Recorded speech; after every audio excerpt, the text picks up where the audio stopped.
So ayun nga guys, eto yung part 2. Nagmadali nga ako mag-set dito, di ko napansin wala na yung minion, buti na tig-tatlo yung namatay sa amin. Darkness!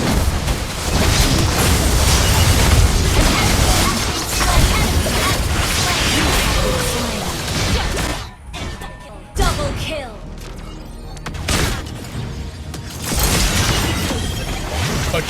Buti na nga lang isa yung nasetan nung Atlas. Syempre, it's my turn naman ipakita natin kung ano ang beast mo. An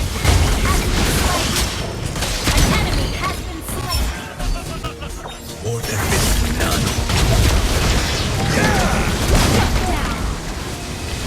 Di ko na nga tinipid yung ulti ko dito kay Atlas, ultihan ko na to kahit mag-isa para di na to makapiset.